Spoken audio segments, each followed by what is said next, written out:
y a une question qui se pose quand même et qui est vraiment ultra importante.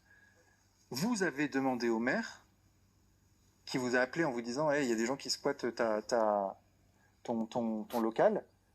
Il vous a dit, parce que moi j'ai entendu l'audio, parce qu'il y a un audio mais on peut pas le produire puisque c'est une conversation privée, mais j'ai entendu l'audio. Et donc il admet, parce que vous lui demandez en fait, s'il te plaît, est-ce que tu peux produire ça à la justice, ce témoignage, parce que c'est important, c'est un élément clé. Le jour où il squatte, il vous appelle, il vous dit Svetlana, il y a des gens dans ton local, parce que vous le connaissez, le maire. Il dit est-ce que j'appelle la gendarmerie, et vous répondez oui. Et ça, il l'admet dans un audio que vous m'avez fait écouter. Vous lui dites s'il vous plaît, est-ce que vous pouvez produire ça comme témoignage auprès de la justice, et il répond non. J'ai pas compris pourquoi il vous a lâché, pourquoi il a pas voulu produire ce témoignage.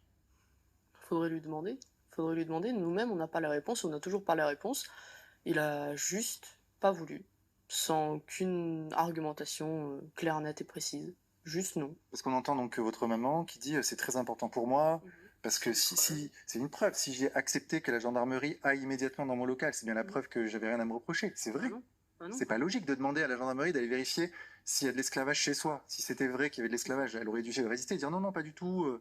Mais non, elle a dit oui, oui, bien sûr, appelle la gendarmerie. Oui, parce qu'elle ne savait sincèrement pas ce qui se passait. Elle ne comprenait pas, elle a eu un appel des voisins, du maire, elle leur a directement dit « Appelez les gendarmes, je ne sais pas ce qui se passe. » Et ça, c'est capital. Et bien sûr. Mais qu'est-ce que finalement un citoyen normal peut faire de plus? S'il y a des gens qui squattent, la première réaction, c'est d'appeler les gendarmes, de leur dire « Écoutez, est-ce que vous pouvez venir? Il y a des squatteurs, je ne comprends pas ce qui se passe. » C'est ce qu'elle fait, et finalement, soit c'est partenu, soit limite ça lui est reproché. Pourquoi vous avez pas fait ça plus tôt? Mais comment est-ce qu'elle peut le savoir plus tôt si elle ignore leur existence dans la maison? La justice dit quoi de ça?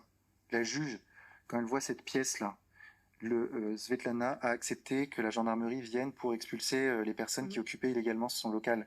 Quand la juge, elle lit cette phrase, qu'est-ce que ça produit comme réflexion chez elle?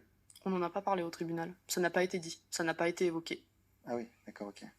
Ok. C'est pourtant l'élément clé. De toute façon, de toute manière, lors de la décision, ils ont dit « On ne croit pas à un seul mot qu'a dit Madame Goumina Svetlana. C'est pour ça qu'on dit qu'elle est coupable. » C'est leur mot.